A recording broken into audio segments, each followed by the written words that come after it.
你讨厌！怎么这就受不住了？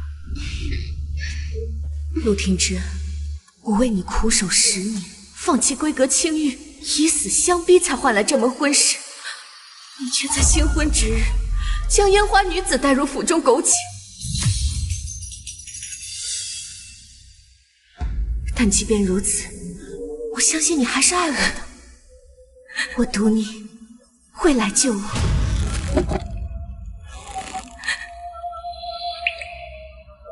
世子要不要过去看看啊？定是那江离月惯用的苦肉计罢了。陆廷之，你终究还是没了，我输了。还差最后一步，抗癌的药就研发成功了。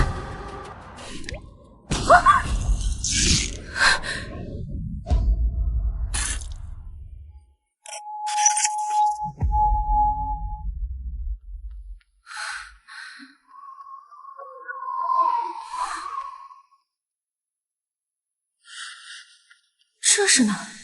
我不是在实验室提炼最新研究的抗癌药吗？怎么会出现在这里？这具身体的主人也叫江离月，是御史家的嫡女，深爱侯府世子陆廷之10年。大婚之日，原以为以死相逼能挽回世子的心，不料却付错真心。这么说，我穿越了？怎么回事？难道是原主的怨念未消？这也太惨了！你放心，既然我穿越过来了，我一定替你报仇。从今往后，谁也高攀不上本姑娘。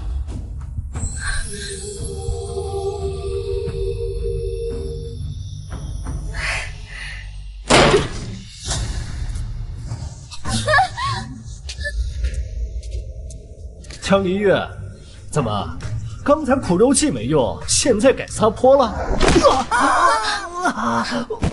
世子继新婚之日，对新婚妻子毫无兴趣，想来定是不娶。既然无用，那我便帮你除根，也好落个清净。江离月，你个疯妇，你信不信本世子现在就休了你？巧了，这休书我已备好，今日是我要休夫。这理由嘛，世子大婚当日不举，特聘烟花女子现场教训。江离月，你敢辱我？你还敢还手？别忘了，是你像条狗一样跪下来求我娶你。现如今你已经如愿以偿，成功嫁入侯府，尽享荣华富贵，你给脸不要脸？我江离月当初瞎了眼，才会对你百般讨好。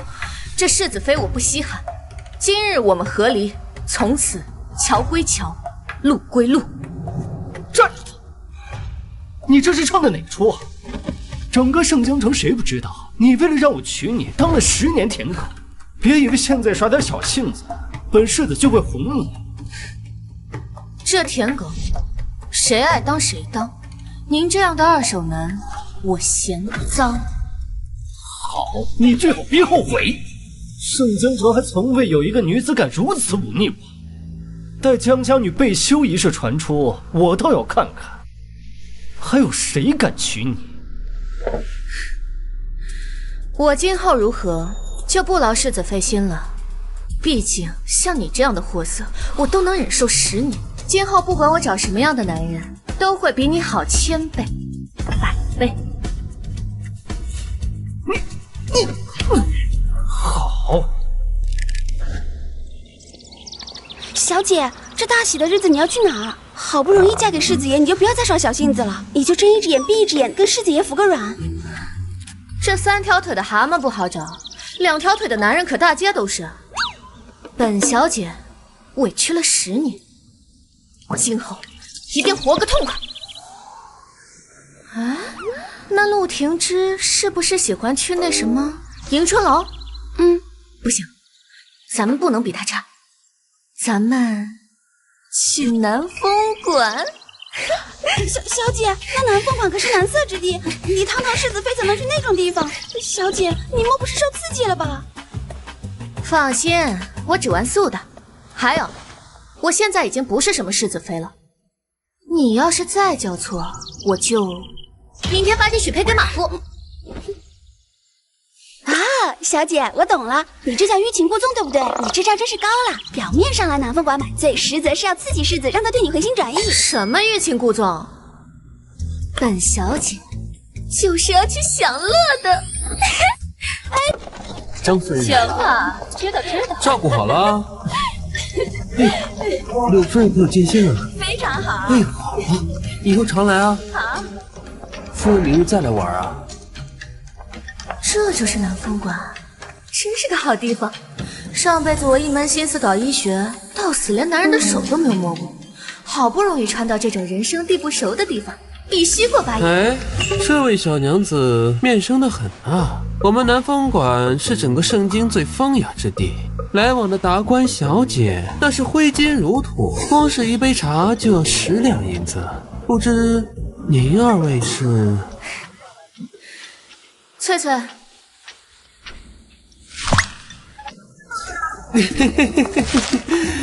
原来是贵客呀！现在够格了吗？够！贵客迎门，武云郎出门迎客。娘子您瞧，清纯秀才，文与书，霸道剑客叶无双，温柔情诗白玉婷，善解人意苏子清，诗酒才子李杜康。我们这儿啊，只有你想不到的，没有我们调教不了的。不知姑娘看上哪个了？我没做梦吧？古代的高级会所居然玩得这么花，这趟穿越真值了。小孩子才做选择，成年人我全都让。娘子请。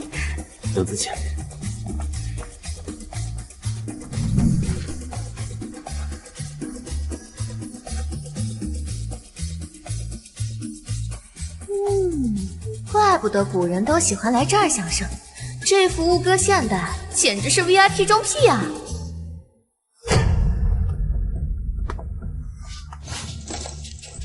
这不是穆将军，今儿什么风把您给吹来了？莫不是哟？刑部办案，将军好生粗鲁，分散去搜。娘子力度可还行啊，娘子再来一杯吧。将军，那是江御史的嫡女江拟月，今日原是她与永昌侯世子大婚，可是当众被世子，总之就是江小姐被休弃了，许是伤心过度前来买醉。娘子，看他这般力气，哪是伤心过度、为情所困之人？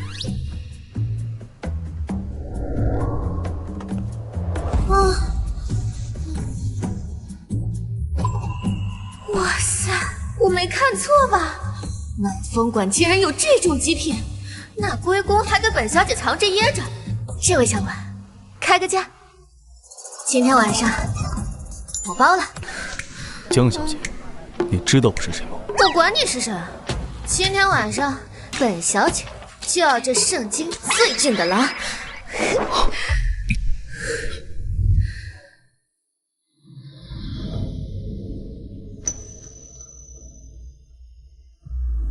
恍恍惚惚，如坠迷雾，一西湖，进了又出。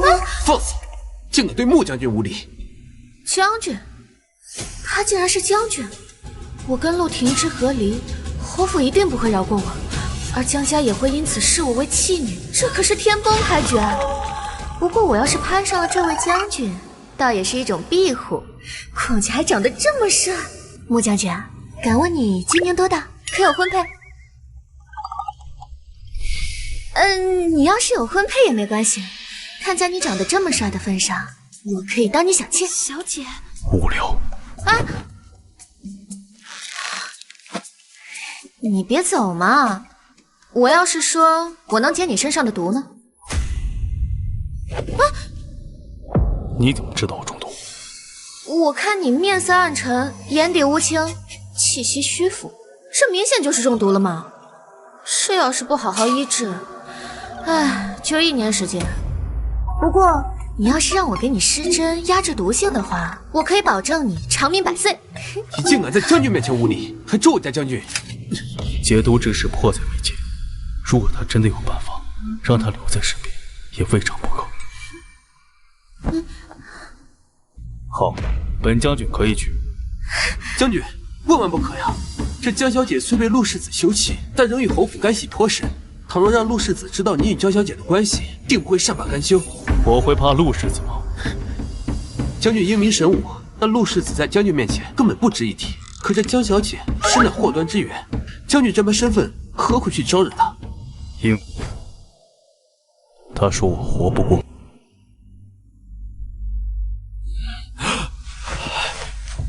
将军脉象混乱，似有剧毒蛰伏经脉，此毒源头难寻，恐难撑过1年。使老夫妇等求将军开恩呐！可是将军，你无需多言，我心意已决。很好，鱼儿上钩了。小姐好生奇怪，从小到大明明诸事皆无擅长，这又是在哪里学来的医术？小姐这是打的什么歪主意？回府吧。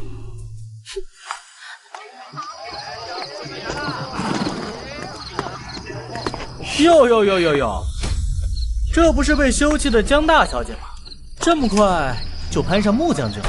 哦，我知道了，你一定是为了刺激陆兄，故意演戏给陆兄看吧？谁说不是呢？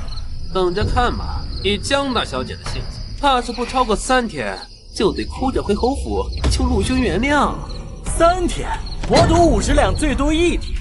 到时候我们就在侯府前看他怎么个跪地求饶法。随他折腾吧，本世子倒想知道这次他能装多久。这次他还能装多久？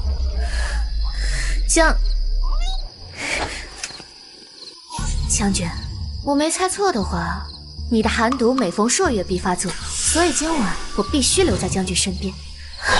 将军，人家的脚好疼，你帮我上马车好不好？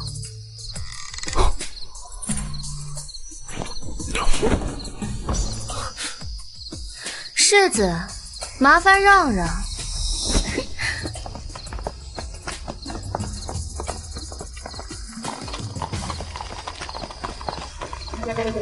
江离月这是来真的？得了吧，这分明就是激将法。去年百花宴的时候，他不是也闹着要出家，结果半夜翻墙给陆兄送羹汤，烫得满手的泡。哎，对，上个月还在学人家绝食明志。什么平之哥哥再不来找我，我就饿死算了。这江离月向来就是个没骨气的女人。对，她为了得到陆兄的关注，什么事儿干不出来啊？是啊，江离月，既然你敢羞辱本世子，这次就算你跪着求我，也别想求得我的原谅。这胸襟，这手感，这么一比，现代那些健身教练简直弱爆了。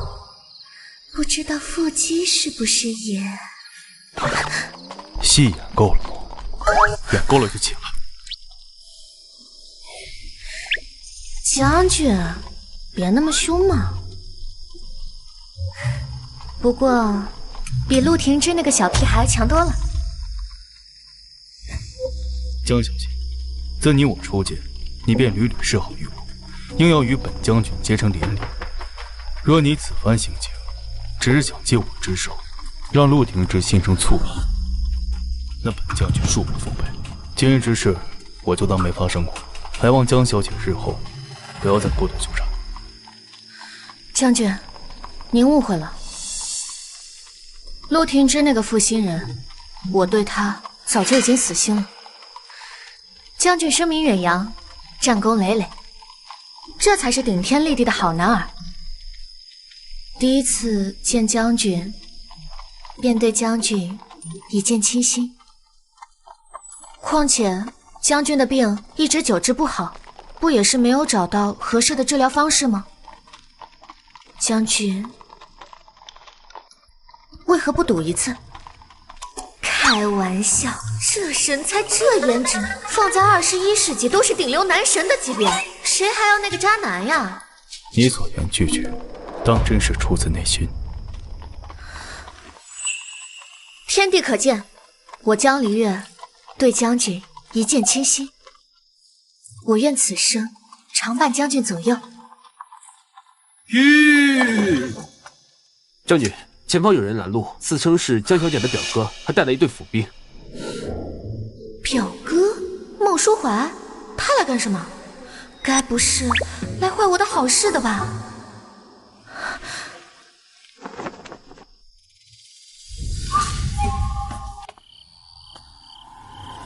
江离月，我知道你在里面，逃避是解决不了问题的。你呀，真是太糊涂。之前为了嫁给世子，可是以死相逼啊！这世子好不容易松了口气，同意了你的婚礼，可你呢，跟着这个人跑了。你可还记得前几日在祠堂里，你对着列祖列宗发了什么毒誓？你说你只爱陆廷之一人，此生不嫁别人。孟书怀，你这个爱签到的！穆将军，离月只是想借您之手，和陆廷之赌气，并非真心实意啊！完了完了，跳进黄河也洗不清了。江小姐，几日之前你还在祠堂发下毒誓，此生非陆廷之不嫁。今日你便同本将军说，你想跟我结成婚约，这就是你的真心。你从头至尾都在戏弄将军，下去。不是将军，你听我解释，我表哥他根本就什么都不知情，你听我说。我不想听你解释，要么你自己下车，要么生你下去。我下车。下车就下车。将军，你怎么样？脉象旋急，齿不成色，是毒发的症状。来不及了，将军得罪了。你好大的胆子！在赌生死这件事情上，我向来大胆。将军要么就赌我这只，要么就赌阎王那里生死簿。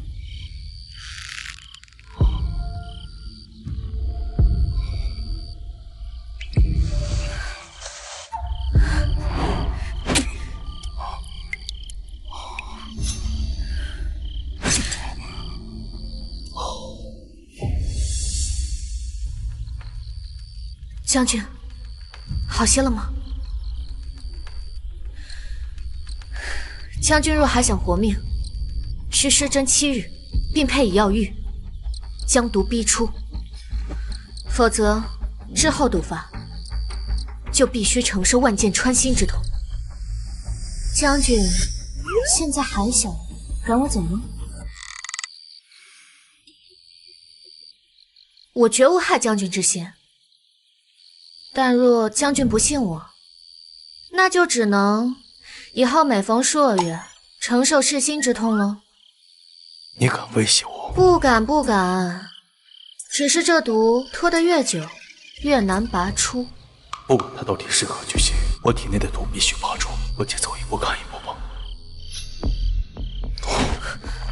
那我给你1个月的时间，说你能根治，任何条件你随便提。本将军自会满足，但你若是不能治，亦或是让本将军发现你有其他所图，本将军任凭将军处置。此局既开，你可别先对我动心哦。离月，听哥一句劝，给陆廷之回去道个歉吧。陆廷之他不配，我江离月现在是穆将军的人。这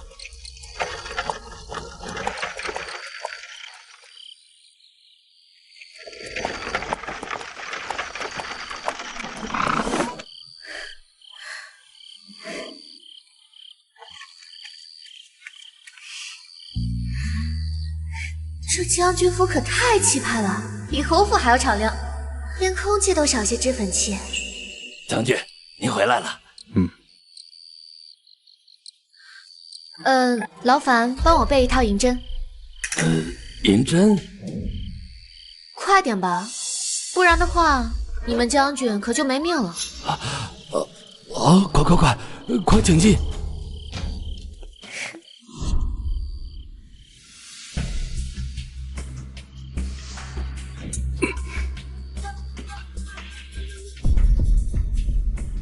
敢问这位小姐，老朽方才观你施针，竟不辨穴位，难不成你是胡乱施为吗？我要是胡乱行针，你家将军早就没命了。放心，我可不会让他有事。毕竟，将军生得这么好看，我可不舍得让你出事。我还指望给将军生儿育女呢。你休得胡来！干嘛？开个玩笑嘛！从现在开始，你再敢多说一句，我现在就跟你出去。将军，消消气嘛！你再闹，这毒血可要逆流了。小姐，你快看，将军的额角都已经流汗了。不用担心，这是淤毒外排。哎呀！不过将军，我看你的脉象有些乱。气息也有些翻腾，难道将军也在想生孩子的事情吗？江离月，服侍将军这么多年，第一次见到将军脸红了。这位小姐怕不是要当咱们主母吧？麻烦去帮我准备一桶热水，越热越好那种。我要跟你们家将军一起沐浴。一起沐浴？小姐，这不合乎礼数吧？若是要传出去的话，定会损了我家将军的清誉啊！礼数重要还是你们家将军的命重要？我一个女子都不怕，你们怕什么？快去啊！行，我去。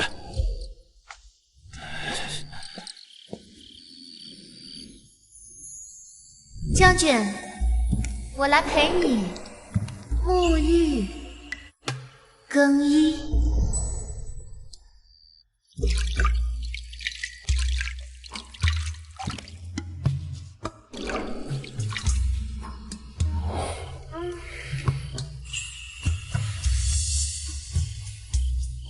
将军这胸肌怎么比城墙还硬啊？你且放松些，不然这针扎不进去。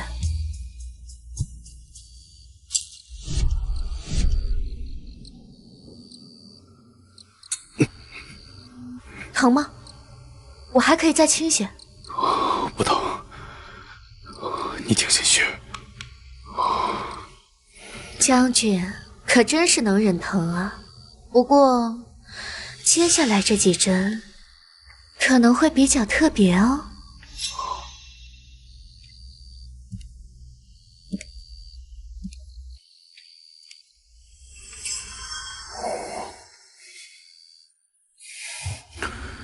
这是做什么？你别动，接下来一针要扎在人迎穴，人迎穴最忌分心。你先起来说话。将军这是害羞了。素闻将军在战场上尚能骁勇杀敌，没想到现在连我这个小女子都应付不了一点。啊，别动！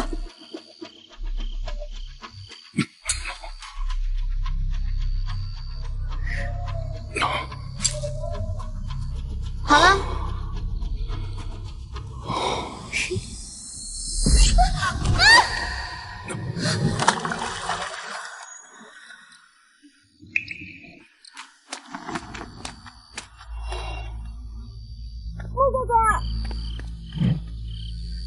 穆哥哥呢？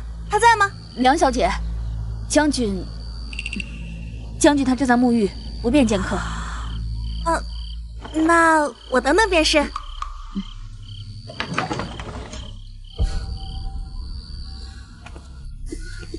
哪儿来的狐妹子？你怎么会从穆哥哥的房间走出来啊？这位小姐嗓门这么大，莫不是吃了炮仗？竟然敢对本小姐这么说话！你知道我是谁吗？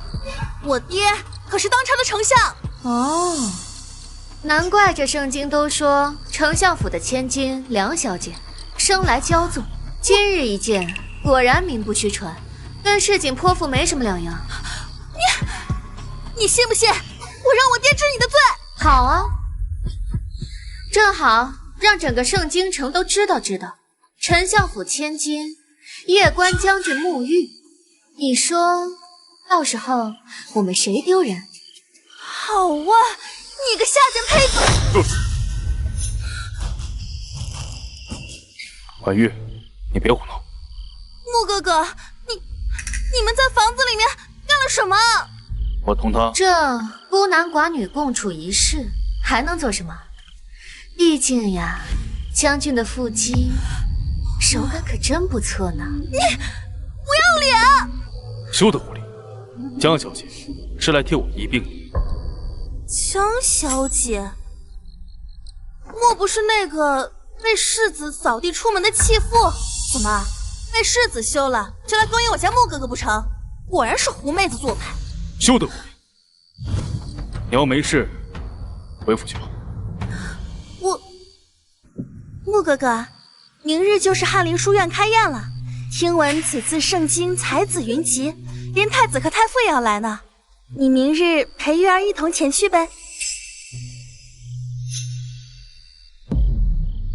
既然这位江小姐也在，不如明日也来凑个热闹。听闻御史嫡女江离月胸无半点笔墨，让她前去出丑，看她怎么跟我争穆哥哥。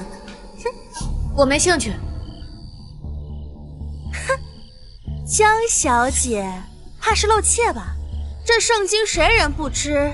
江小姐当年在归学，连女诫都背不全，怕是只会用这点下作手段来攀附男人了吧？下作手段？本小姐8岁能作诗，10岁通医理，琴棋书画样样拿手，诗词歌赋也信手拈来。至于男人，我若真想拿捏，手段多的是。就凭你，也配在将军面前跟我玩死劲？既然你笃定我胸无点墨，但我明日偏要去，我让你知道谁才是真正的草包。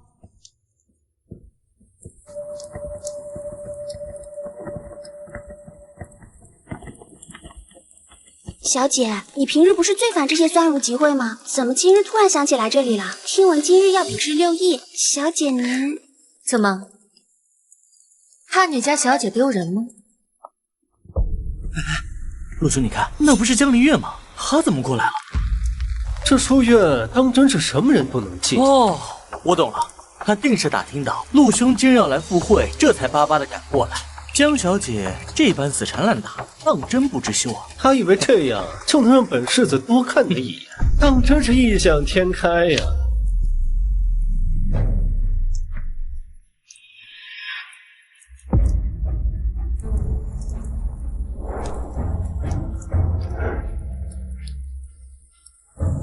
真晦气，你在这遇上这个男人，他就这么走了？故作清高罢了，这点小把戏还敢在本世子面前耍弄，本世子倒想知道他还能冲到什么时候。呀，这不是我那被世子扫地出门的好姐姐吗？今天出门真是没看黄历，怎么都赶着来触眉头。我当是哪儿来的乌鸦，原来是你啊！几日不见，姐姐变得好生伶牙俐齿，怎的都成弃妇了，还有脸来这翰林书院？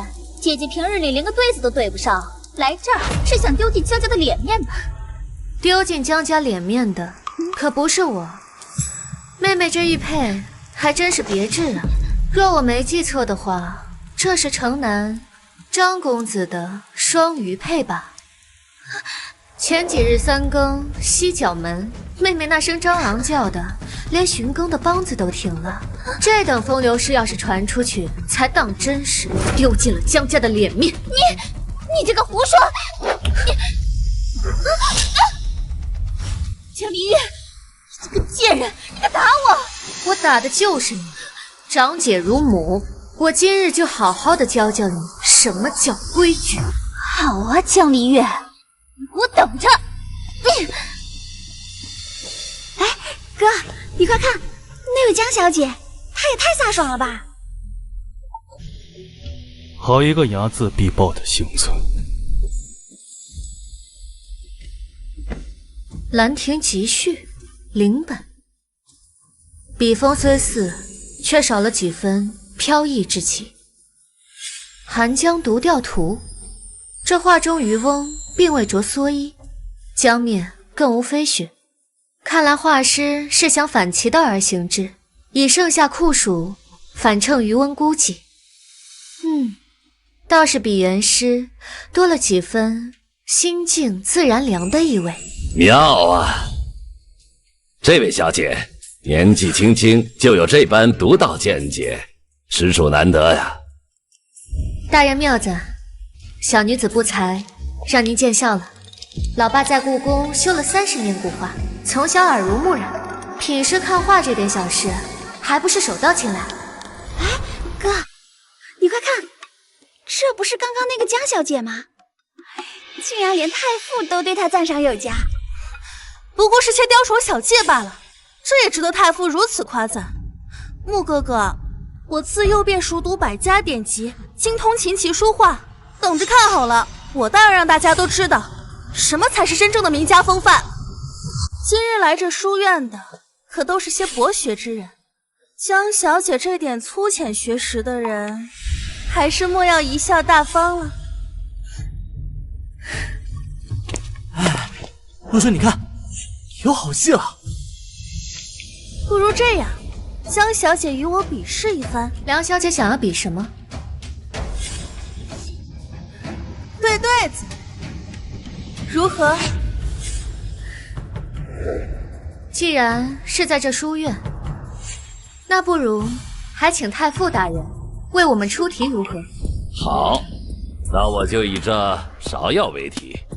芍药气露，胭脂色淡，三春木。这少年暗藏时节变幻之意，颇为难对。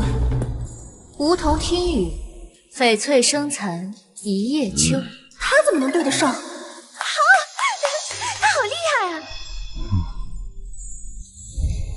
好一个翡翠生残。不过只是侥幸罢了，对对子终究是小道，不如我们比算术，如何？真是屎壳郎戴面具，臭不要脸，输了不认，还想着换赛道找场子。好啊，尽管放马过来。好。既如此，仅有赤兔同笼，上有35头，下有94足。问赤兔各几何？回太傅，雉23，兔12。完全正确。这不就是鸡兔同笼吗？小 case。这江小姐思维之敏捷，实乃少见。如此难题，竟能脱口而出正确答案，真是才思不凡呐！太傅过奖，不过是年幼时学过些粗浅算术罢了。小姐，你好厉害啊！这有什么？你家小姐会的还多着呢。好个江离月，今日倒让你在这书院出尽了风头，还让我在穆哥哥跟前丢了礼物，等着瞧！陆兄，这江离月何时变得这般精彩绝艳？我记得上月赏花宴上，他连9章算术都背不起。他的确是聪慧过人，想必也是知道本世子来此，才特意在这展露才学。为了让本世子高看他一眼，他还真是煞费苦心呀。哥，这位江小姐简直就是文曲星转世。你看她对对子时出口成章，算术时聪慧绝伦。这我要是个男儿，我定要8抬大轿娶她进门。哎，哥，你是不是也会喜欢这样的女子？休要胡说。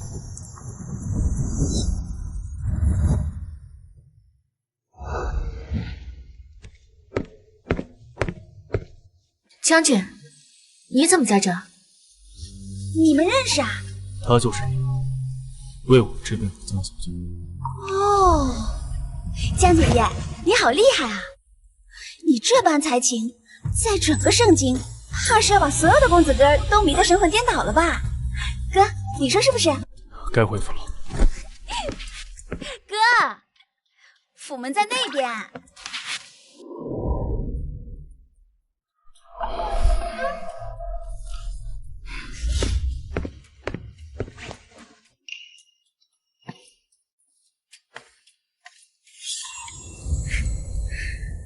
穆将军，我们来日方长。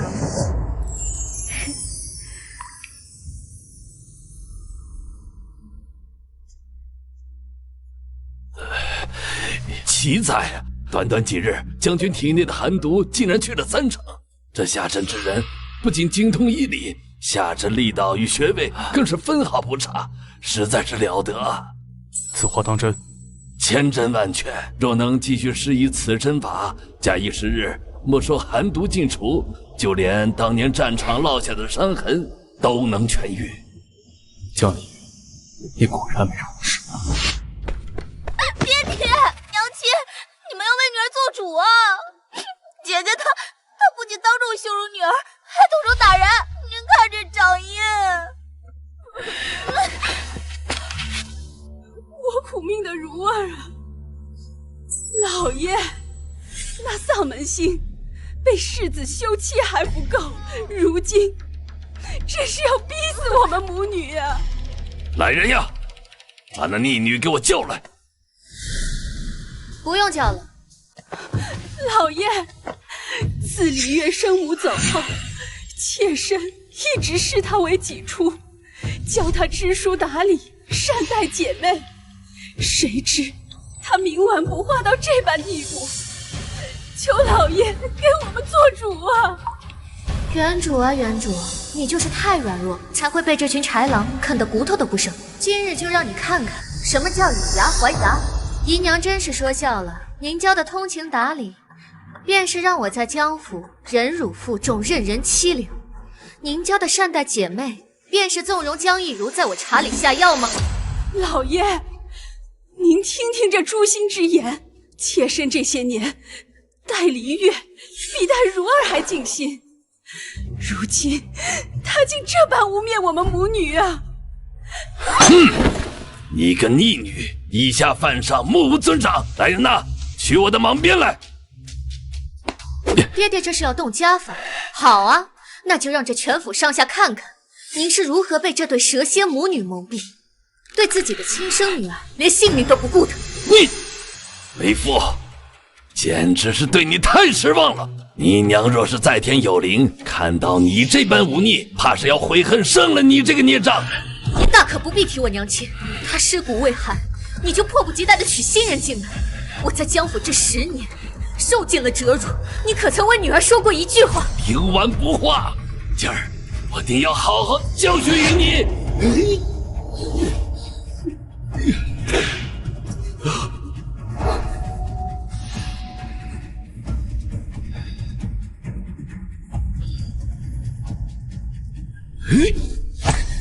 爹爹说我冥顽不灵。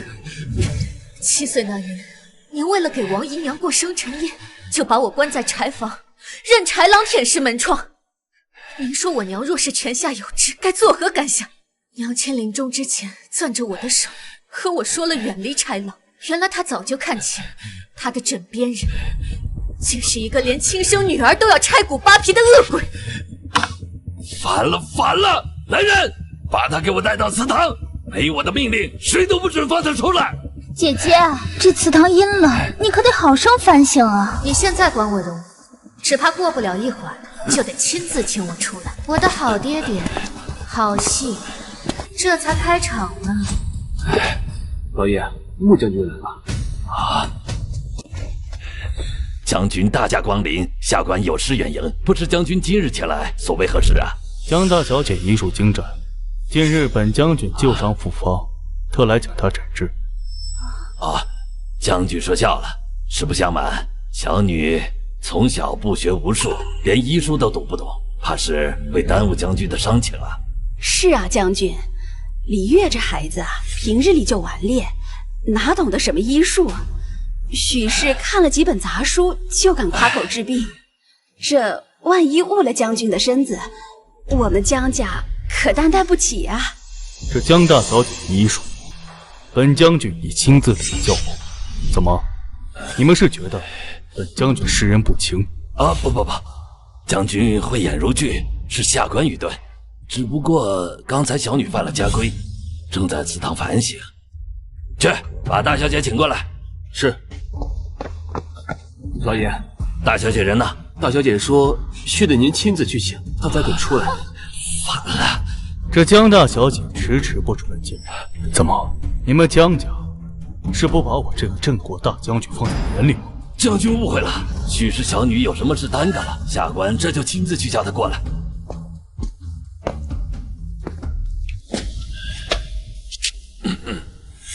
爹爹不是让我好好反省吗？这么快就改变主意了？穆将军要见你，你最好识相点。哦，原来是穆将军来了。那爹爹怎么不问问女儿愿不愿意出去？你想要我出去也可以，爹爹答应我2个条件即可。说。这第一嘛，给我5000两银票。5000两？你当江家的钱是大风刮来的？若是爹爹不愿给，那就自己去应付穆将军吧。就说女儿身体不适，不便见客。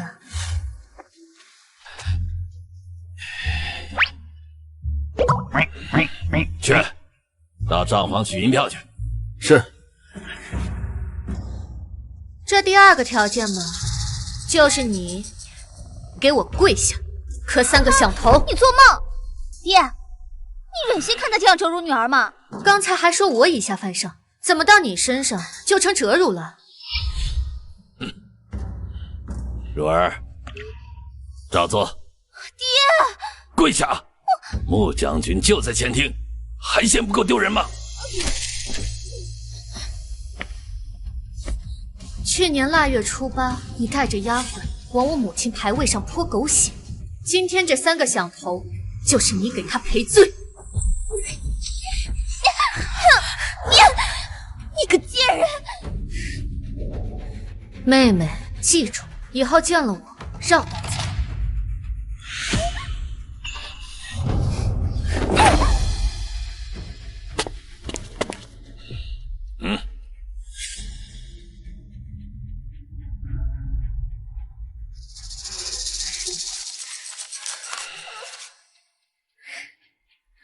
哎呀，爹爹，我们快去前厅吧，莫让穆将军等着急了。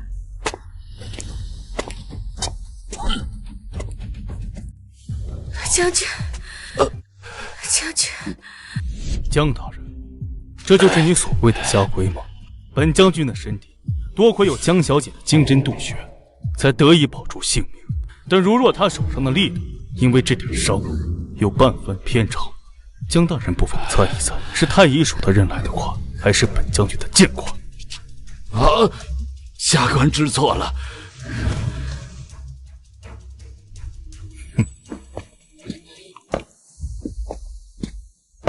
将军今日来的这般及时，莫不是在担心我？胡言乱语，是今日时辰使然到了，本将军这才来。脉象平稳，将军距离毒发至少还有2个时辰，可将军来的这般火急火燎，不知分寸。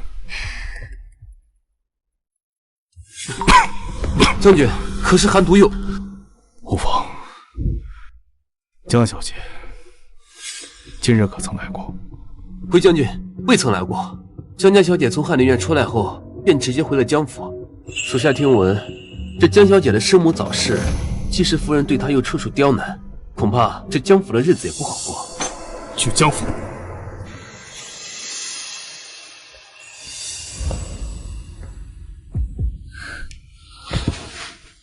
江小姐，你先好好休息。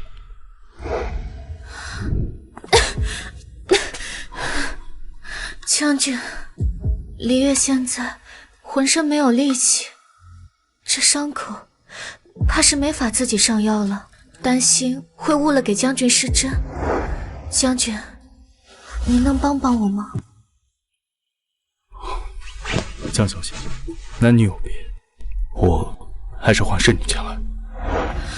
从前在江家的时候，就连婢女都敢克扣我的药。将军，您就真的忍心？罢了。失礼了，江小姐。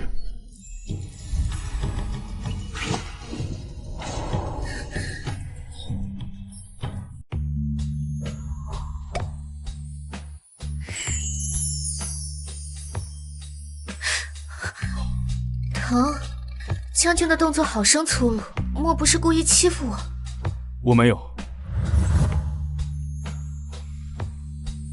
可是将军的手明明在发抖，都把人家弄疼了。那在下失礼了，江小姐，药上好了，我先出去，你有需要随时叫我。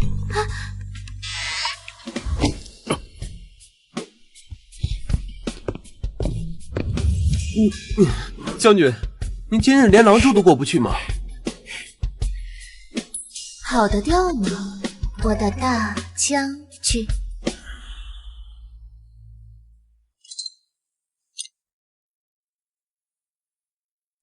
这茶味道不对啊，怎么回事？世子爷，这是新进的龙井，您之前喝的茶都是江小姐亲手烘焙的云雾茶，可是江小姐已经好几日不来送茶了。挺之哥哥，这是我特意为你调制的茶，我知道你胃寒，我还添了3分陈皮呢。这江离月居然还在耍小性子，难不成是真的生我气了？也罢，这次就给他个台阶下。去库房把那枚杨之玉的手镯取出来，给江离月送过去。陆兄，我没听错吧？你不是一直说江离月是江家无用的嫡女，在你眼里，她连路边的野草都不如，怎么现在变得如此在乎她？莫非你回心转意，喜欢上她了？胡说什么呢？本世子只不过是习惯了他配的茶方罢了。将军，你这是怎么了？是不是毒发了？我这就去请江小姐。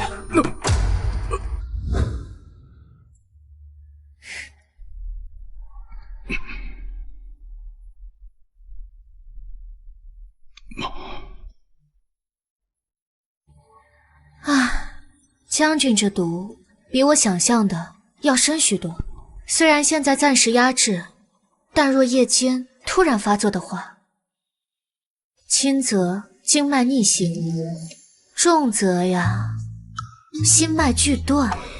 这倘若夜间病发，只怕……能否请江小姐暂住府中？啊，这恐怕与理不合吧？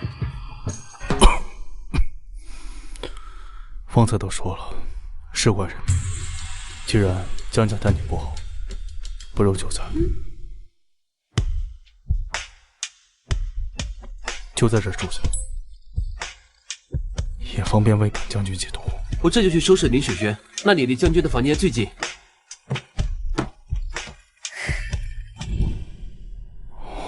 将军，有些毒可是会越解越深的。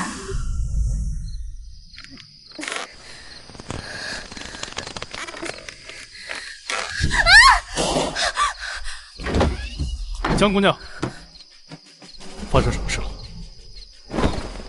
你有受伤吗？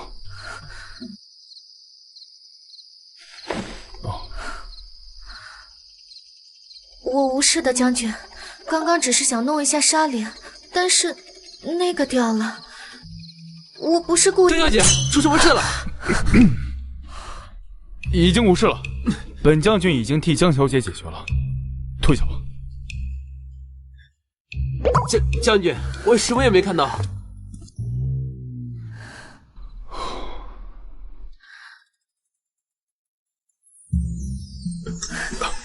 你耳朵怎么红了？比我的胭脂还红呢。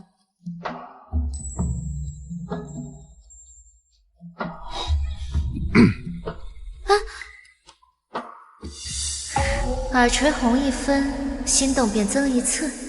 将军，你逃不掉了。江礼月说什么给我解毒，是在给我吓唬。来人，打水来！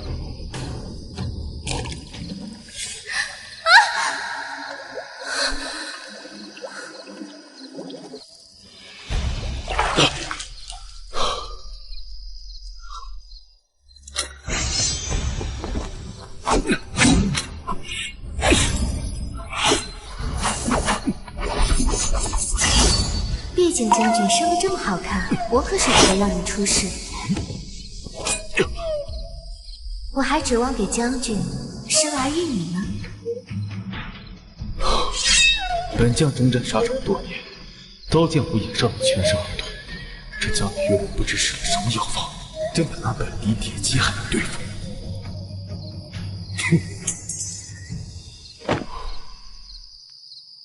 本将半生戎马，竟要栽在这小女子手里了。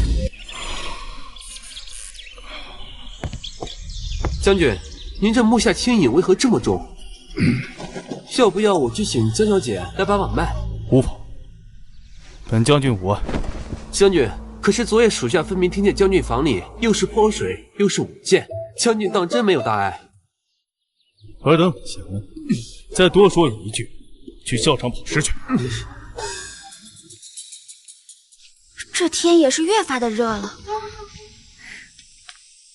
江小姐，天热了，老奴给您备了些抗暑的物件。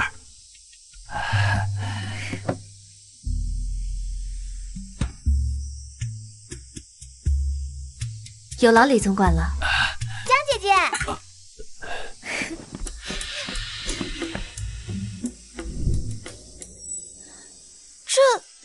这不是皇上御赐给哥哥的蚕丝纱衣吗？怎么在姐姐这儿？还记得我去年偷溜进库房，我想要试穿呢，被我哥哥发现后，罚我抄了50遍女剑，我手腕都抄肿了。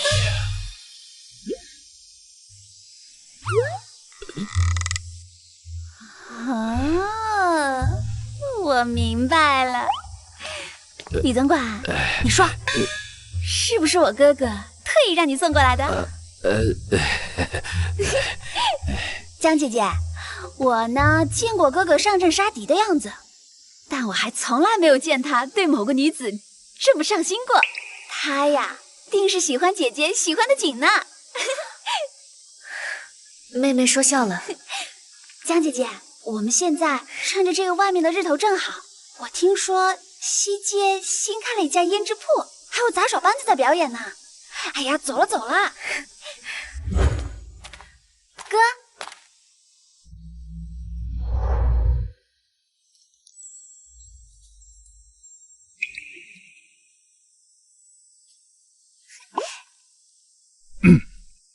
你们要去哪儿？你来的正好，我们现在啊正准备出去逛逛呢。你要不跟我们一同前去？好。江姐姐，快看！姑娘随便看，随便选，各种发簪、手镯都有的。姑娘您真有眼光，这根簪子特别适合您的。这发簪挺好看的。啊，江姐姐，你看那儿，画的真好看。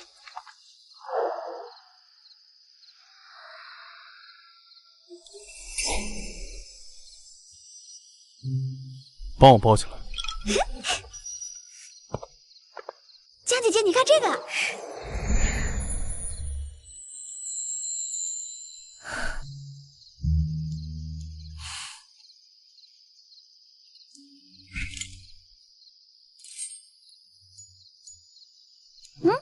你闻到了吗？好香的酒。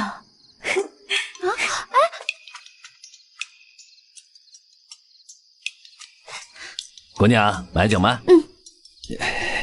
姑娘好眼力，这可是上等的醉流霞，喝了梦里都是甜的。江姐姐，这酒虽香，可容易醉。开什么玩笑？我可是千杯不醉。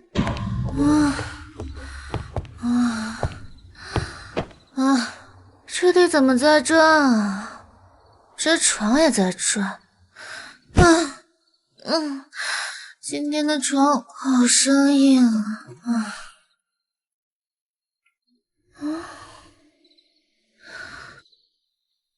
将军，你怎么在？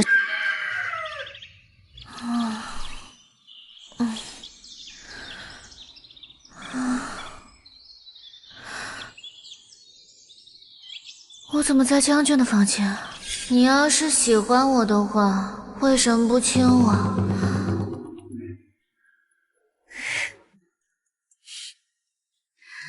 我就知道，将军是逃不掉的。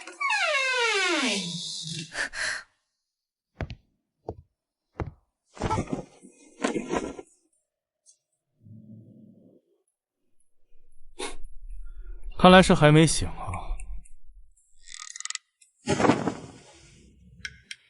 正好把昨天没办完的事给办了。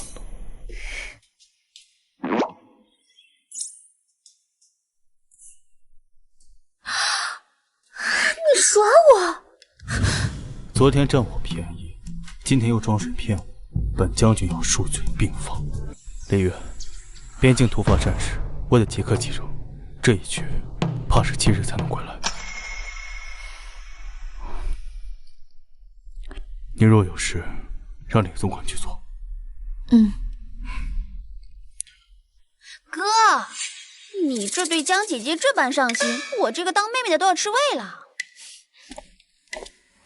放心吧，有我在呢，我保证把江姐姐照顾得妥妥当当。动我了。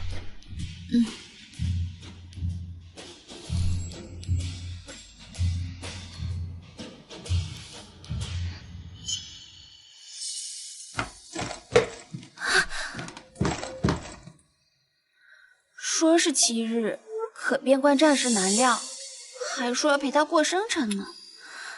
生辰？将军要过生辰了吗？就在7日后。既是生辰，那我一定要准备一个特别的礼物。将军可有什么心爱之物吗？心爱之物，哥哥生性内敛，倒不见得有什么特别心爱之物。不过幼时，母亲曾赠他一枚凤凰玉佩，自母亲走后，他便日日佩戴，连我要看都舍不得呢。只可惜5年前的北疆之战不慎遗失了，为此他整整3月少言寡语。那可是母亲留下的唯一一件遗物。那个玉佩长什么样？等着，让我拿给你看。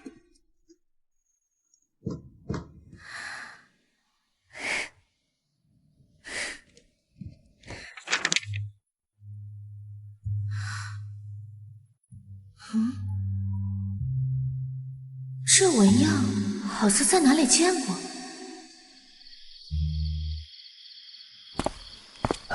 江小姐大驾光临，可是要选新首饰啊？掌柜的，帮我按照这枚图纸定制一枚玉佩。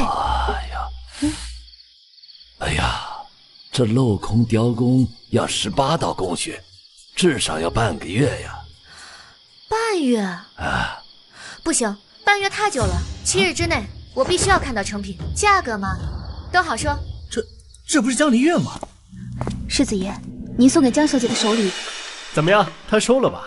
江离月是不是很开心？是不是内心欢呼雀跃？她那点小心思呀，本世子早就看透了。只要我一回头，她绝对受不了。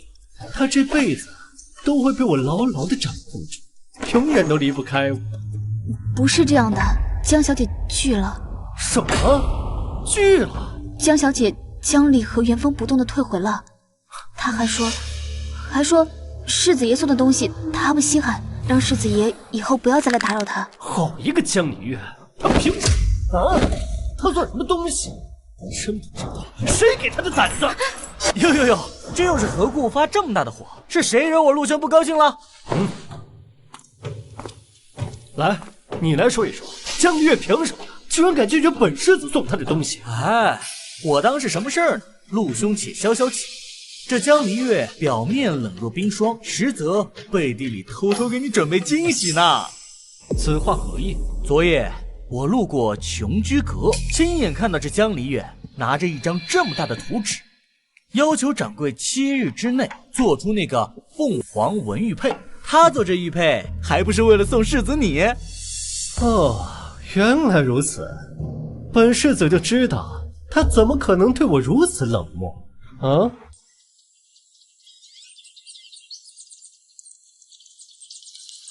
啊，连树上的鸟都是一对一对的。江小姐，将军他回来了。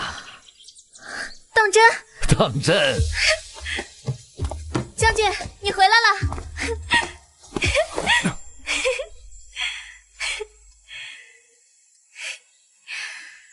将军这几日可有想我？想得长饭不死。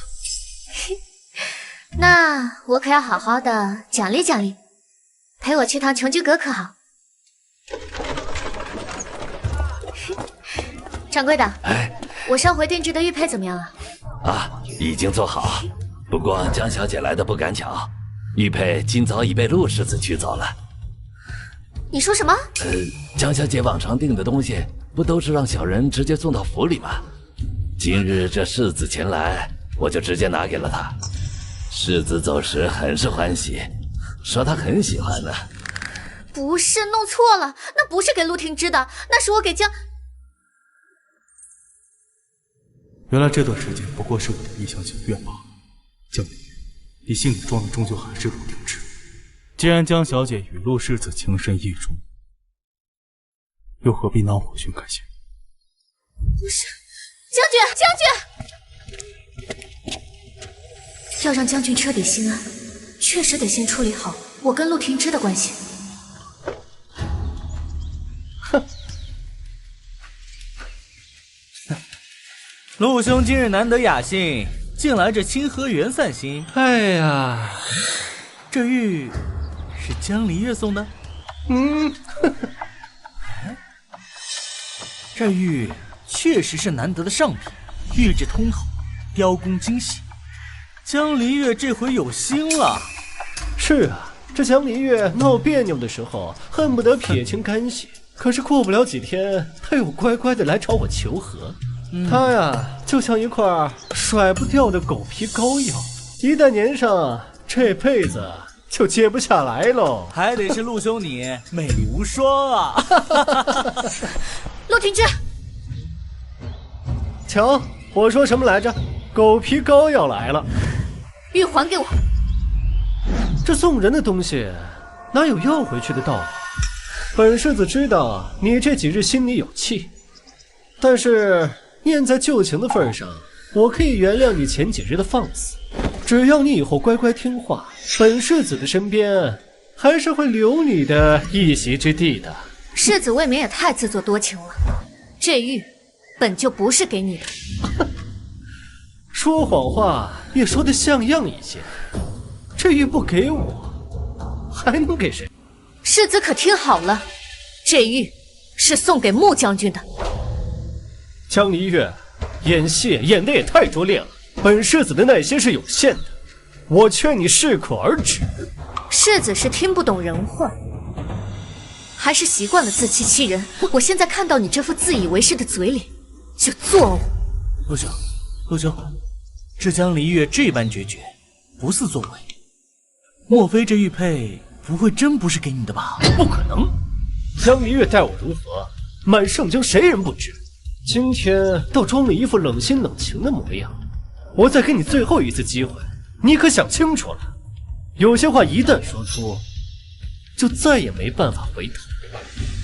世子既不信，也没必要自取其辱。玉还我，从此我们两不相欠。你好，这破玩意儿谁稀罕？想要什么，自己去捡。哼！江离月，你敢打我？我打的就是你！你践踏感情如草芥，你辜负真心不知悔。我今日敢打你，明日我就敢掀翻你侯府的天！好的很，这一巴掌本世子记下你，他日你就算跪下来给我道歉，我也不可能原谅你。幼时母亲曾赠他一枚凤凰玉佩，自母亲走后，他便日日佩戴，连我要看都舍不得呢。那可是母亲留下的唯一一件衣物。不行，这玉绝不能掉。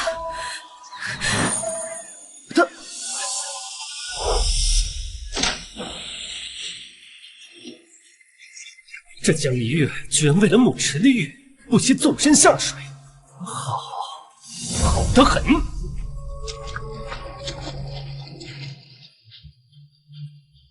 陆兄，这江离月下去这么久了，不会出什么事吧？他自己寻死，与我有什么关系？去看看去。找到了，太好了！啊！救命！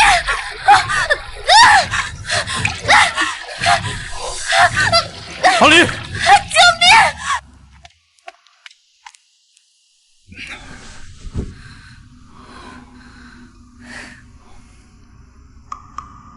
将军，我拿到玉了。这都什么时候了，你还想着这玉佩？你知不知道，我再懒慢一点就没命了。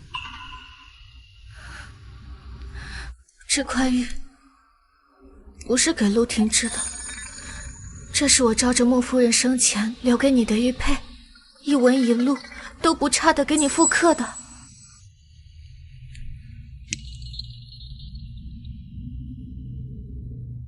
一块玉佩，你怎敢拿命换血？可是，这是穆夫人留给你的念想，也是我送你的生辰礼。可你知不知道，在我心里，你比玉佩……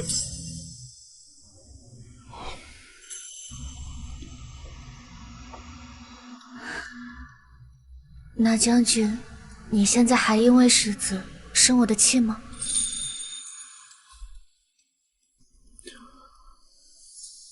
本王在你心里，就这般小肚鸡肠。可不就是，你都不知道那夜在琼居阁，你特别喜……我也有礼物要送你。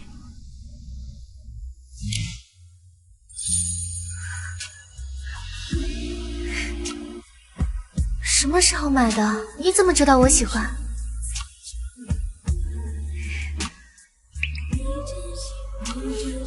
你若执手相依，我定也不离不弃。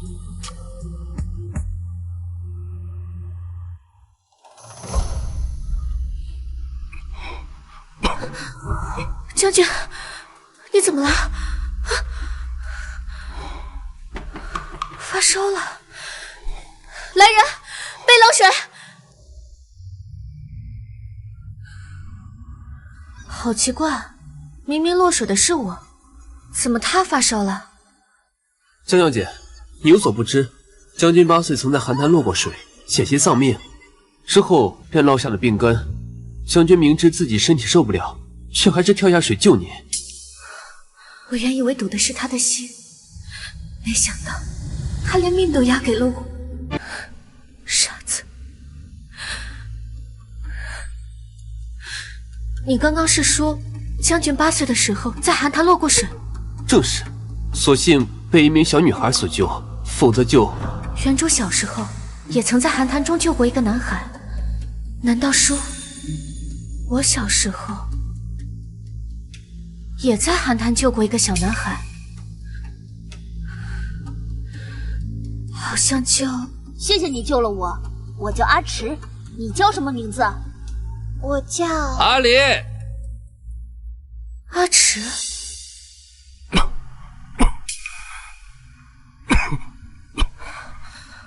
将军，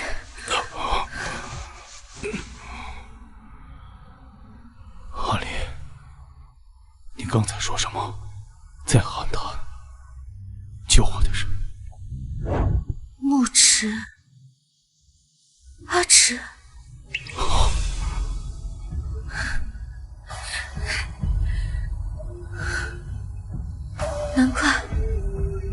难怪我总觉得这个很眼熟。我寻了多年的寒潭故人，原来就在我身边。谢谢你，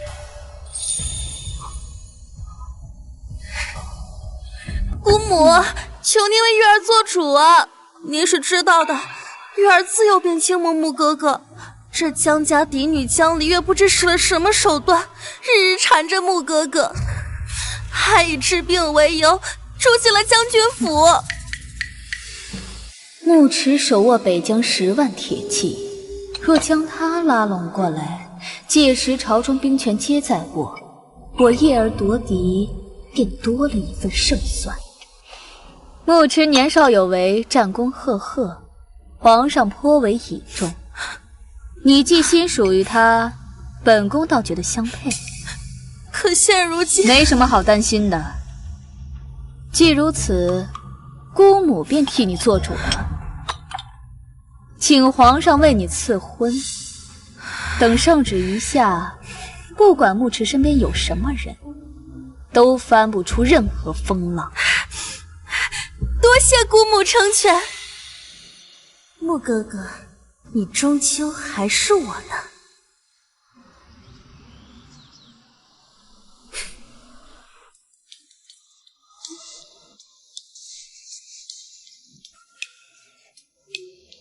将军体内的毒已经尽数清除，今后不必再行针了。将军今天感觉如何？是不是感觉自己神清气爽，龙精虎猛的？要不咱们试试？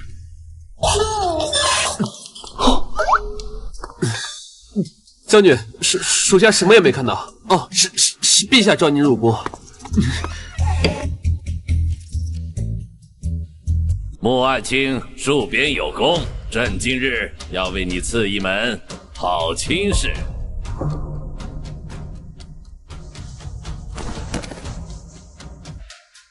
奉天承运，皇帝诏曰：镇北将军穆迟忠勇可嘉，特赐婚于丞相府千金2万玉。梁氏女品德高洁，才貌双全，温良恭俭，实乃良配，则即日完婚，以彰朝廷体恤，功臣之意。钦此。皇上，臣已有心爱之人，恳请皇上收回成命。哦，不知是哪家闺秀啊？回皇上，是江御史嫡女江离月。这不是被永宁侯府休弃的那个吗？一介弃妇，怎配得上将军？荒唐！穆爱卿可知，拒婚乃大不敬之罪。臣甘愿领罚，但求皇上收回成命。穆爱卿果然是真性情。既然穆爱卿心有所属，那这门婚事就暂且搁置。不过朕金口已开，抗旨不遵该罚，今日便杖责5时。臣领旨谢恩。先别急着谢恩，3日后太后寿诞，宫中设宴，朕要你亲自带江御史之女入宫面圣。朕要瞧瞧，究竟是何等佳人，能让朕麾下最得力的镇北将军不惜犯忤逆之罪。臣领旨。今日之事就此作罢，退下吧。退朝。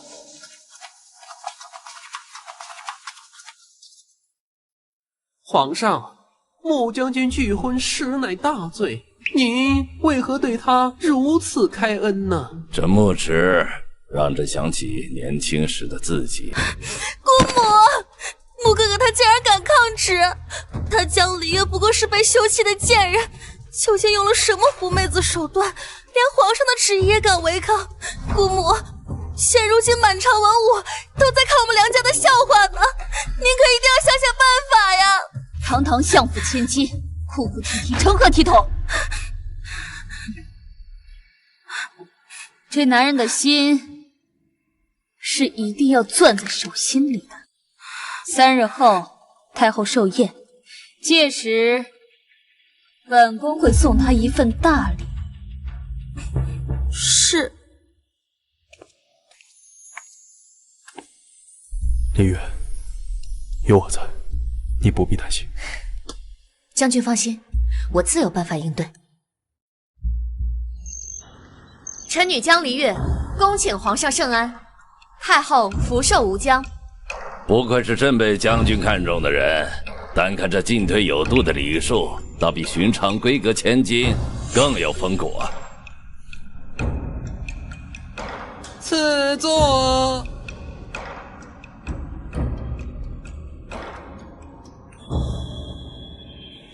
这太后近来凤体为和，本宫甚是忧心。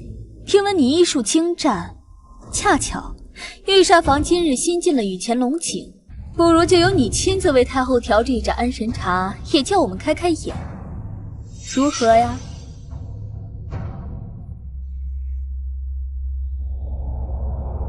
臣女斗胆，愿为太后效劳。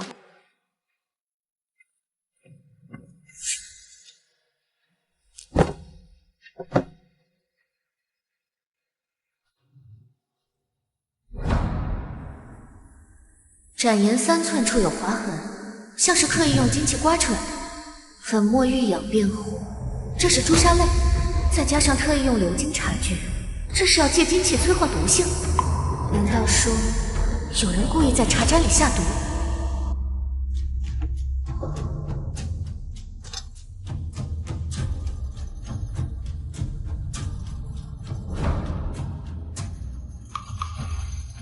甘草性平，可中和百毒，绿豆寒凉，护住心脉。眼下只能死马当活马医了。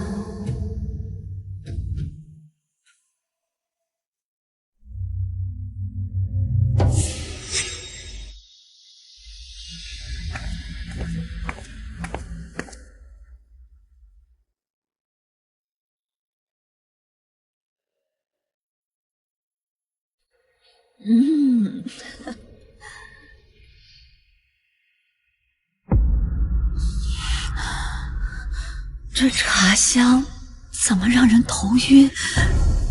哀家眼前发黑。太医，快！这朱砂泪遇热不烈，甘草和绿豆只能暂缓，却压制不住沸水催发的毒性。启禀皇上，太后脉象沉色，指尖发青，恐是中毒之症。中毒？莫不是这茶有问题？江离月，你好大的胆子！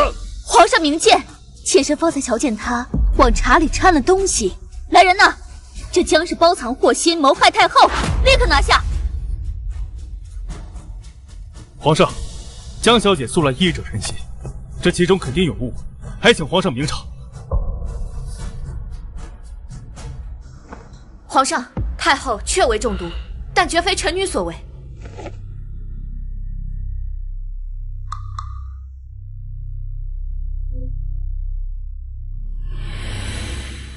此毒名为朱砂泪，需要提前半个时辰涂抹于精气之上。臣女方才不过触碰展颜，如何在众目睽睽之下下毒？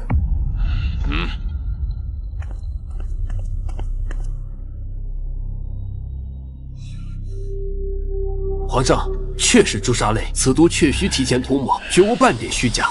怎会如此？本宫明明吩咐用的只是醉朦胧，怎会变成朱砂泪？一定是梁婉玉那个蠢货干的。容妃，这茶盏经何人手？皇上容禀，妾身想起一事，前日内务府新进了一批安神香料，许是那库管太监错将那朱砂泪当作安神香料，放在了茶具匣中。你这奴才，连药材都分不清！娘娘明鉴，奴才分明将朱砂泪单独存放于紫檀匣中，又怎么……还敢狡辩！皇上，此事是妾身的过错，妾身未能亲自检查，还请皇上降罪。容妃既知错，即日起禁足凤仪宫，每日抄经10卷。太后一日不遇，你一日不得出宫门。妾身遵旨。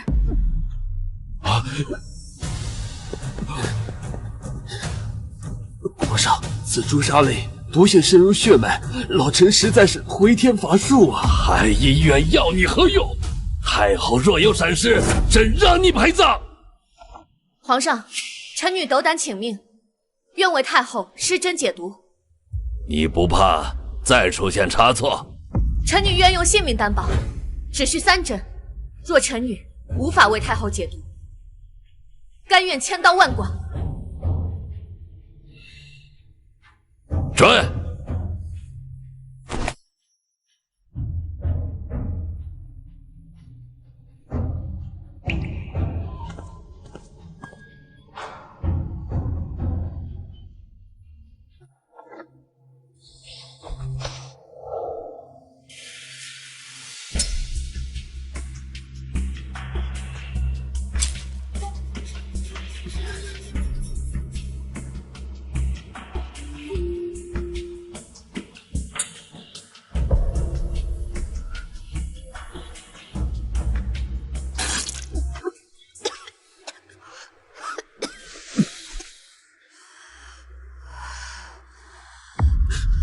奇才！太后脉象沉而有力，毒素竟真被他逼出了。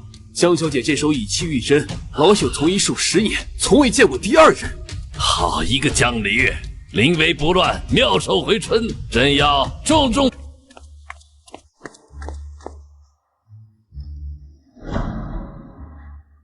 皇上厚爱，臣女不敢当，能为太后驱毒，是臣女的福分。好。江离月医术超群，秉性更是难得。传朕旨意，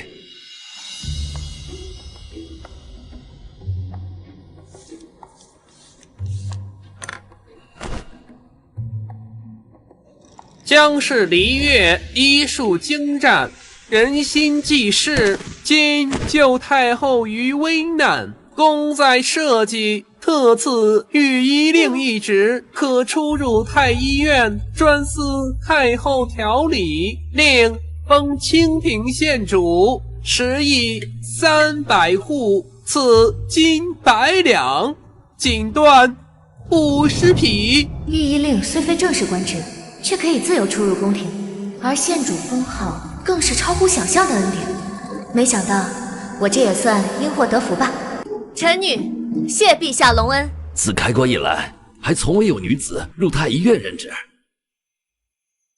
至于穆爱卿，朕记得穆爱卿前日曾向朕透露心迹。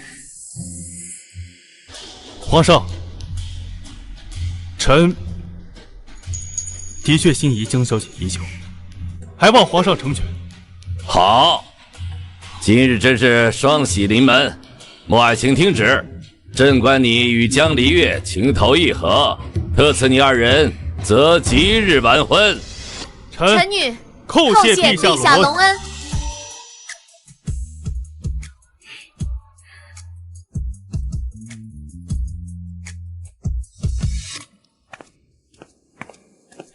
简直是胡闹！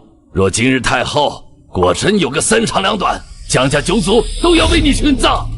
父亲平日里对女儿不闻不问，如今倒是扮起严父来了。严父出孝女，为父如此去做，也是为了你好。虽说陛下已经赐婚，但按照江家祖训，未行6礼便入住将军府，传出去岂不是让人笑话？说我江家不懂规矩。今日便随为父回江府。本将军要带他走，谁敢阻拦？下官也是为了将军府着想，倘若让人知道将军未娶先赢，恐怕有辱将军府名誉。要回江府也可以，不过父亲既然这么注重礼数，那女儿也要提醒父亲，待我出阁之时，嫁妆备得丰厚一些，不然便是瞧不起将军府。你，为父自然不会亏待于你的。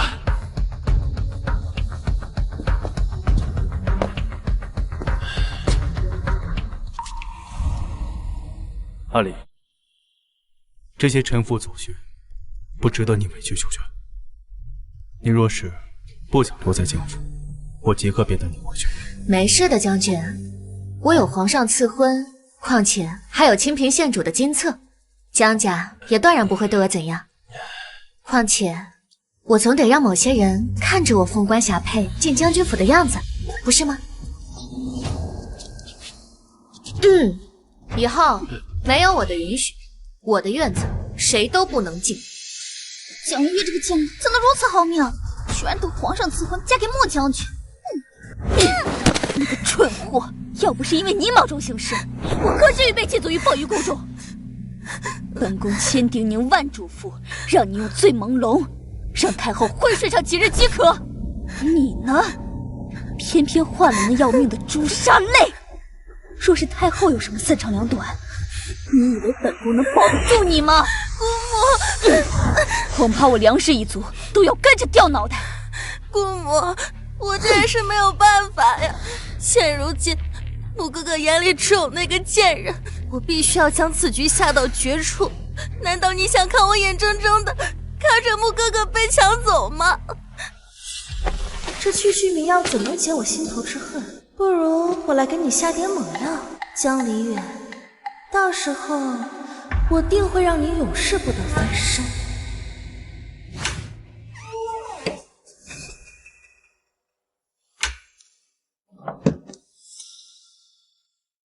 只要太后中了毒，江离月就是谋害太后的罪人，到时候莫哥哥眼里就只有我了。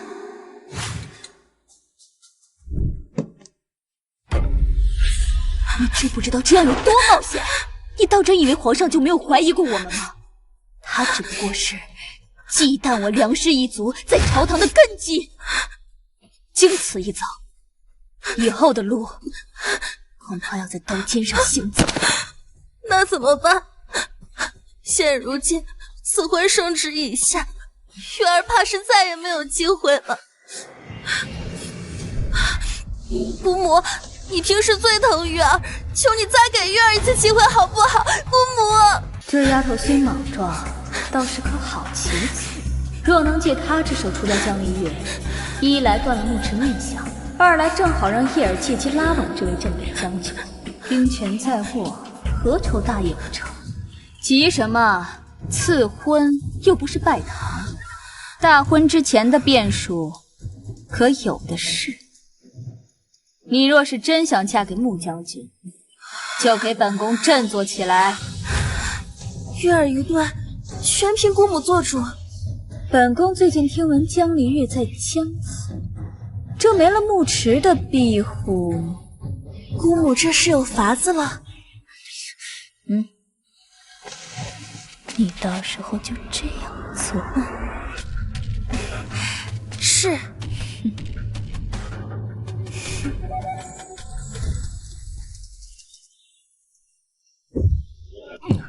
世子爷，您这不能再喝了呀！滚！本世子的事儿还轮不到你来管。哟，这堂堂侯府世子，竟在这儿借酒消愁？怎么，梁小姐倒是清闲，来看本世子的笑话？世子何出此言？若我没猜错的话，世子这般是为了那江离月伤心。他江离月好大的胆子！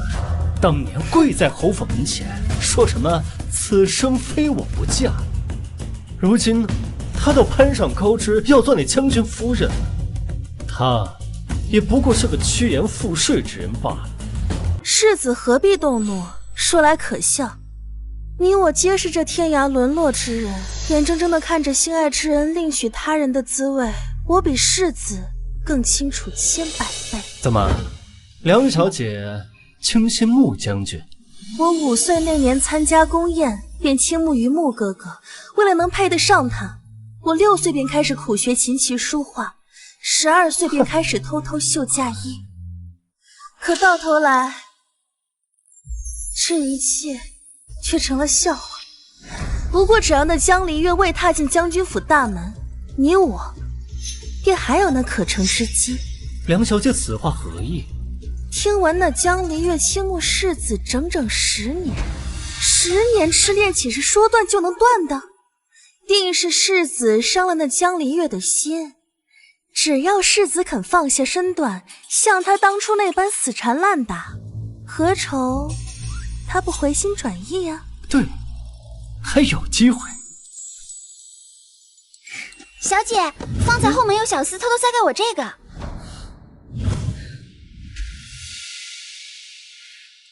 小姐，定是穆将军现在不方便露面，想约您去醉仙楼一叙。将军何时变得这么小心了？将军，怎么选了这么个？李月，是我。陆廷之，怎么是你？李月，我知你心中怨我、恨我，往日种种皆是我糊涂，辜负了你。但是我现在已经想明白了，这世间若没有你在我身旁，纵有万般繁华与我皆是虚妄。只求再给我一次机会，我陆廷之此生绝不会负你第二次。迟来的深情比草芥，陆廷之，我江离月这10年为你当牛做马，低眉顺眼，委曲求全，受尽了别人的白眼，为你熬尽了青春韶华，却根本换不回你一丝怜悯，一丝温情。现如今，你倒是想起我的好了。李月，往日都是我猪油蒙了心，不懂珍惜你的好，但是自始至终，我的心里都只有你一个人。哼，陆廷之，你曾弃我如敝履，如今又来装什么深情？你爱的从来都不是我，你爱的只是你自己。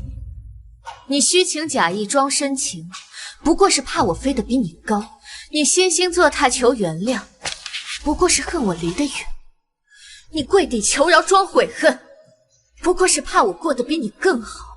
陆廷之，你的爱廉价的让我恶心。不是这样的，李月，只要你现在回头，我立刻带你回侯府，你要什么我都给你，十里红妆，正妻之位。我要你滚！10年真心为了狗，一朝清醒，永不回头。你当我江离月是什么？招之即来，挥之即去的狗吗？李月，我错了，我知道错了，都是我不好，都是我的错。但是我已经知错了，我求你再给我一次机会，我会用整个余生来弥补，好吗？陆廷之，你现在这副样子，真让我觉得作呕。你以为你掉几滴眼泪，扇几个巴掌，这10年就一笔勾销了？我告诉你，晚了。从此以后，我们2人再无瓜葛。你若再度纠缠，休怪我不念往日情分。江离月，本世子这么低声下气的求你原谅，你却如此不知好歹。滚！竟然不知吃罚酒是？你别以为攀上穆将军的高枝，就能飞上枝头变凤子。我今日就让你变成残花败柳，我倒要看看那个穆池他会不会要你这个不清不白的女人。陆廷之，你放手！你要是敢动我一下，我让你们全侯府不得好死！好啊，那我更要尝尝让穆池将我穿过的破鞋是什么滋味。放手！都10年，你装什么贞洁烈女啊？放开我！你这个贱人，居然敢伤我！你放手！放开我！你不要碰我！你放开我！将军，楼上有异动。婉玉，你怎么在此处？楼上发生好事了？莫哥哥莫要紧张，定是那醉汉闹事罢了。我刚从楼上下来，没有发现异常。当真？当真，月儿好不容易在这里遇到你，你陪月儿说说话好不好？将军！莫哥哥许是听错了，这会儿江离月正在江府呢，怎么可能出现在这里？让开！阿离有任何闪失，我要你的命！陆廷之，你好大的狗胆！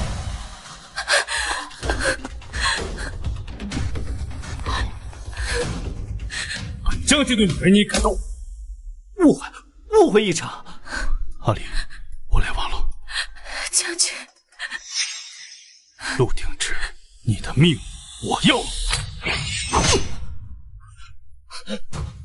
今日留你项上人头，若再有下次，我定将你碎尸万段！滚！阿离，从今往后不会再有人欺负你了。伤你者，我定将他们诛九族、陆全府鸡犬不留。将军，江长风，你是要逼死我们母女吗？把祖传的翡翠屏风都给那小贱人充嫁妆！你个蠢妇！李月不仅是皇上亲封的仙主，也是穆将军的心头肉。如若江家寒酸出嫁，那么我们江家的脸面将置于何处？若是有他一半的本事，何至于？好，好得很，这日子不过了，我只想去把库房给烧了。若是有他一半的本事，何至于？小姐，这都第3回了，自打赐婚圣旨下来，东院天天闹得跟唱大戏似的。让他们闹吧，毕竟这当初母亲是怎么被逼着交出嫁妆的，我现在要他们一件一件都吐出来。自打夫人走后，小姐吃了多少苦啊！冬天连炭火都要克口，您渴得满帕子都是血，逼您在结冰的祠堂抄女戒。奴婢偷送了馒头又要挨鞭子，到了夏天，他们更是变着法子搓磨，故意吃了你屋里的竹席，换成了滚烫的粗麻布。日头最毒的时候，连井水都不让喝一口。小姐怕人瞧见，总把眼泪咽进肚子里，白日里还得强撑着笑脸。幸好如今有穆将军疼惜。从前咬碎了牙往肚里咽，不过是寄人篱下。但现如今，若有人再敢欺负我们，得先好好想一想，自己有没有9条命来赔。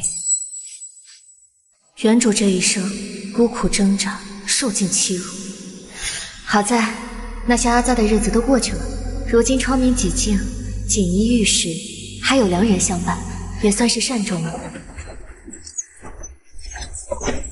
今日是什么日子？8月初1了，再有5日便是你与穆将军的大婚之期。翠翠倒有些不舍了。傻瓜，待我凤冠霞帔那日，我要你穿着云锦袄子，以女官身份陪我入将军府。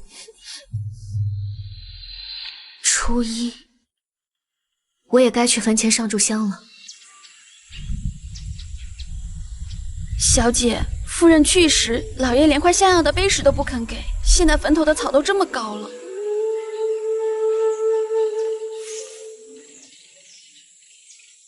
娘，阿离来看你了。翠翠，拿酒来。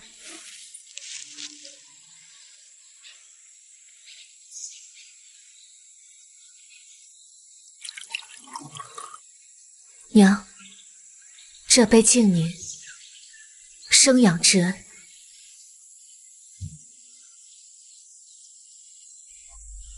月亮船儿轻轻荡，云朵枕头软又长。我的小嫩快闭眼。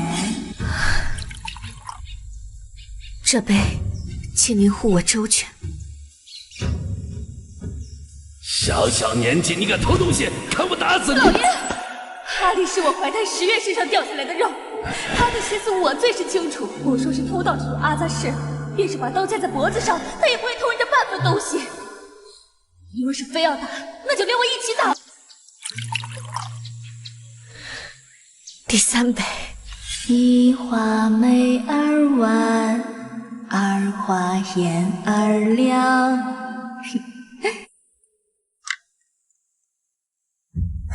这是我阿离的福气之礼，将来定能找个知冷知热的好郎君。娘亲，什么是好郎君啊？就是会把我们阿离捧在手心里头，舍不得你受半点委屈的人呐。阿离，过来，这是娘亲给你准备的嫁妆。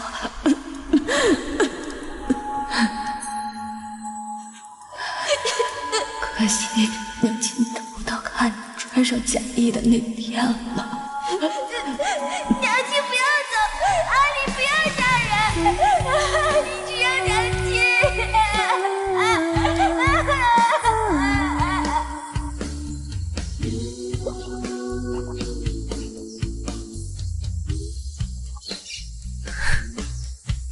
娘，5日后，女儿就要嫁给真心疼她的人了。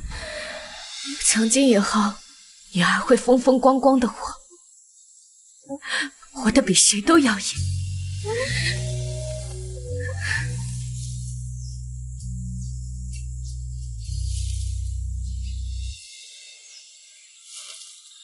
小姐，天色不早了，我们早些回吧。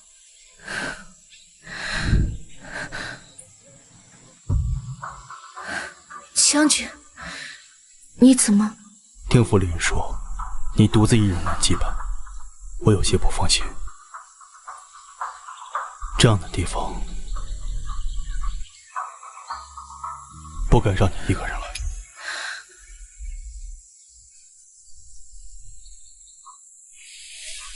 岳母大人在上，小婿来迟。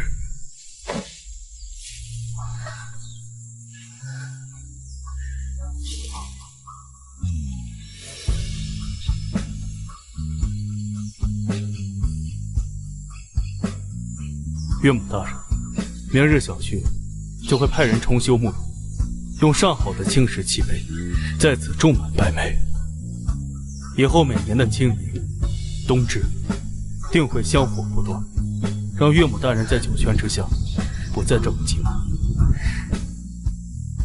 至于阿离，只要我还活着一日，就不会再让他受到任何委屈。若违背此事，天地不容。将军，这是何必？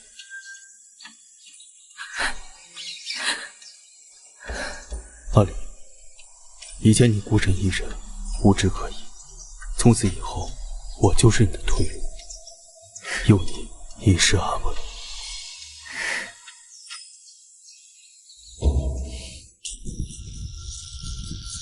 新人入堂。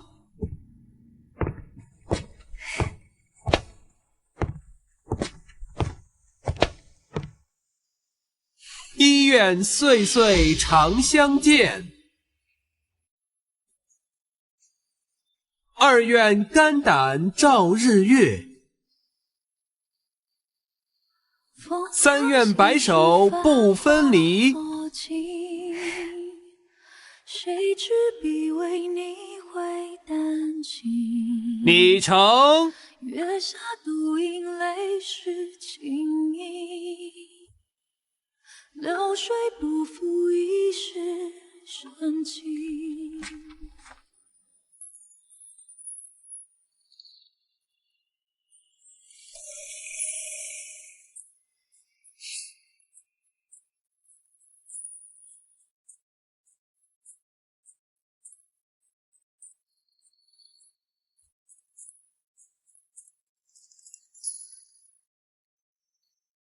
将军，该歇息了。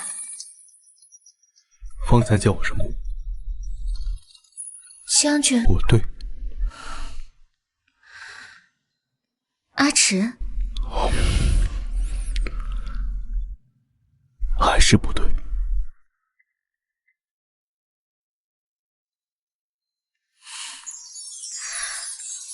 夫君。你轮回的印记落在我眉宇，直到有